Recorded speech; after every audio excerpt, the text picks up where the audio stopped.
Será que os traumas infantis afetam na criação de nossos filhos? Quer saber? Continue assistindo. Olá, meu nome é Ana Paula Blum, sou aspirante em psicanálise, graduada em filosofia e fui conselheira tutelar em minha pequena cidade durante 8 anos. E para responder a pergunta do início desse vídeo, eu trouxe aqui algumas reflexões teóricas baseadas em muita cientificidade para a gente refletir um pouco sobre essa questão. Será que os nossos traumas atrapalham na hora de educar, na hora de colocar limites, na hora de ensinar os nossos filhos? Quando a gente fala de comportamento humano, é extremamente importante a gente entender como o nosso cérebro funciona. E é mais ou menos assim, eu trouxe aqui o script do meu vídeo para mim não me perder, porque esse assunto é maravilhoso, então é facinho da gente ficar falando e perder, né, o foco que eu trouxe aqui sobre esse assunto. Então é mais ou menos assim, o nosso cérebro é influenciado pelo cérebro do outro.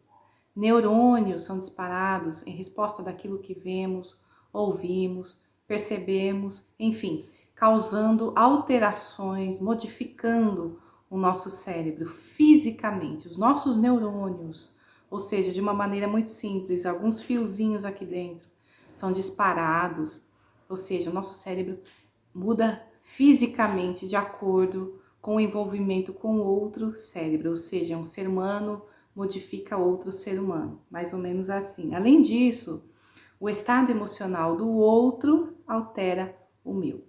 Ou seja, as emoções que sustentam determinados comportamentos dos teus pais, que receberam dos teus avós, que receberam dos teus bisavós e assim por diante, foram absorvidos por você. E que, infelizmente, se você não tomar consciência disso, no caso, as emoções ruins, você estará influenciando os teus filhos, ou seja, os teus filhos poderão estar absorvendo estes estados mentais. Isso é chamado pelos cientistas de contágio emocional. E a gente acaba passando para os nossos filhos estas emoções que foram absorvidas por nós e que a gente acaba passando de forma automática, de maneira habitual, ou seja, sem ao menos perceber. O que eu quero dizer? Que há mais de sua tataravó em você do que você imagina. Hoje é possível aos pesquisadores estudarem o cérebro como nunca antes, graças especificamente à tomografia cerebral. E uma das surpresas que abalaram as bases da neurociência é que o cérebro ele é moldável durante toda a vida e não somente na infância como se acreditava antes. Não importa a sua idade, neste momento teu cérebro está sendo influenciado pelo que você está ouvindo e aprendendo.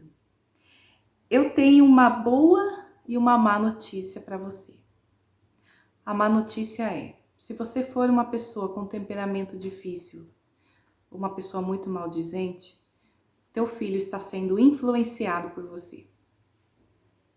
Agora, a boa notícia é: você pode mudar a qualquer momento. O teu cérebro é moldável. Você pode sim ser uma pessoa mais feliz e saudável.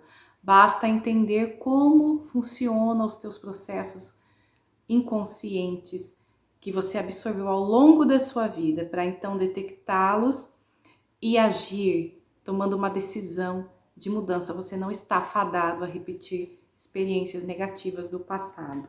Muito interessante, não é mesmo? Isso, o que vai acontecer? Vai proporcionar aí um ambiente extremamente feliz e saudável, e você vai poder educar o seu filho de forma gentil e plena, com firmeza ao mesmo tempo. É muito importante a gente aprender sobre o nosso inconsciente. Como que funciona o nosso inconsciente? Você já deve ter ouvido falar do inconsciente. Mas é mais ou menos assim. A interação da mente inconsciente e da consciente é altamente complexa. E essa complexidade, ela tem raiz na fisiologia do cérebro. Por isso, os seres humanos desempenham inúmeros comportamentos automáticos sem perceber. É comum no dia a dia as pessoas atuarem no piloto automático, ou seja, a gente faz as coisas sem perceber. A gente acaba agindo da maneira mais simples a mais complexa, no modo automático. A gente fala, a gente faz muitas coisas que a gente absorveu na nossa infância, a gente acaba repetindo e muitas vezes, infelizmente, a gente nem percebe. E sabe-se que o inconsciente, ele afeta atitudes do tipo qual casa comprar, qual pessoa para ser a babá das crianças, qual pessoa para se relacionar amorosamente. Contudo, sabe-se da dificuldade do indivíduo em detectar estas questões inconscientes, estes costumes, ou seja, estes hábitos inconscientes que acontecem no nosso dia a dia, nessas questões simples, até as mais complexas. Antes, o cérebro era considerado uma caixa misteriosa, mas com o auxílio de instrumentos modernos é possível então ali observar diferentes estruturas e subestruturas que geram então determinados sentimentos e emoções.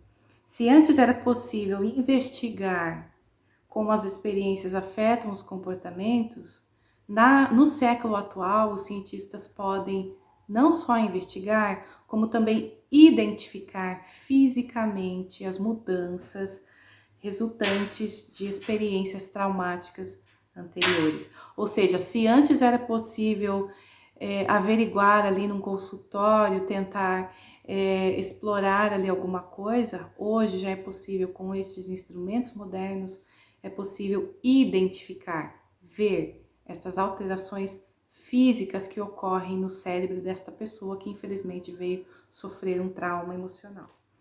Mas atenção, dito tudo isso, o fator crítico não é o que aconteceu com você em tua infância, e sim como você enxerga o efeito dessas experiências sobre sua vida.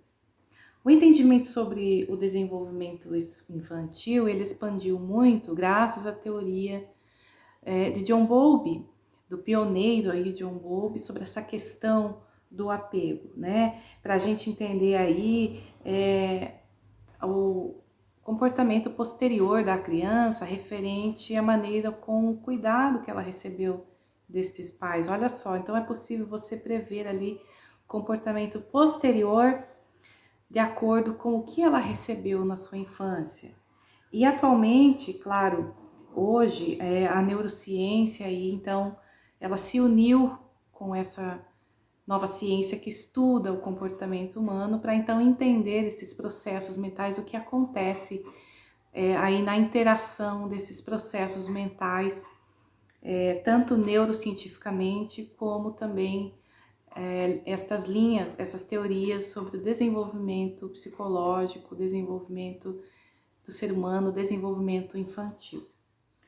E dito tudo isso, então assim eu gostaria de trazer aqui uma reflexão, já que a gente está falando de comportamento habitual, que a gente age no dia a dia sem se dar conta. Então eu trouxe aqui uma questão bem filosófica, uma reflexão, para a gente entender um pouco mais essa questão sobre o seguinte: instinto e hábito são realizados de forma automática. Pelo instinto, a formiga é capaz de criar seu formigueiro, mas é incapaz de fazer uma colmeia. E já o ser humano pode aprender a ler, mas este hábito não o faz utilizar um leme, por exemplo, a não ser que ele utilize a inteligência a fim de que um novo aprendizado seja adquirido, ou seja, um novo hábito. De acordo com a filósofa Marilena Chauí, a inteligência é a única, flexível e capaz de dar uma função nova e um sentido novo a coisas já existentes para que sirvam de meios a novos fins. Ou seja, o que eu quero dizer com isso? Pelo instinto a formiga faz teu formigueiro, mas não faz uma colmeia. Né? O homem, o ser humano, ele age de maneira automática, de maneira habitual, mas qual é a diferença? Ele tem a inteligência que dá para ele essa possibilidade de adquirir um novo hábito para assim ter um novo aprendizado. Nós, seres humanos, temos essa capacidade e precisamos utilizá-la. Somente a inteligência cria novas possibilidades. Cada progresso em qualquer área da vida é sinal de que ela está presente. E em relação à educação de filhos, os seres humanos não precisam seguir a forma habitual, repetindo atos negativos adquiridos aí ao longo de sua existência. Pelo contrário, cada um tem a capacidade de mudar de rota rumo a um novo horizonte, proporcionando a si e aos seus filhos e à sua geração um ambiente menos hostil e mais seguro. E para concluir, com base em tudo isso que eu digo a você, o seguinte: mesmo que suas experiências de infância não tenham sido tão legais, você não está fadado a repetir o passado. É claro que não se trata de culpar nossos cuidadores, porém é muito importante detectar algumas questões, algumas influências inconscientes que atrapalham o nosso hoje. Não culpe e nem cobre, pois os nossos pais deram-nos aquilo que eles tinham e, na maioria das vezes, deram até mais do que eles receberam. E sabe o que é mais interessante? Quando entendemos a nossa infância, melhoramos nossas relações com os nossos filhos, com os outros e consigo mesmos, vivendo com mais plenitude e flexibilidade. Isso é o que desejo para mim e para você. Bom, era isso então que eu gostaria de trazer aqui para essa reflexão. Será que os nossos traumas infantis afetam na criação de nossos filhos? Você pode então compreender essas questões inconscientes, estes hábitos, mas também você pode entender que nós temos uma capacidade aí dotada de inteligência.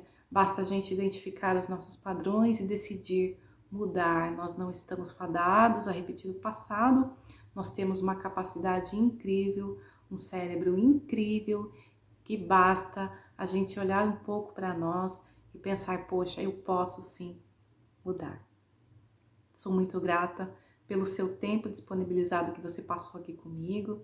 Sou muito grata por isso e pretendo estar trazendo então mais vídeos sobre este assunto e espero você, tá bom?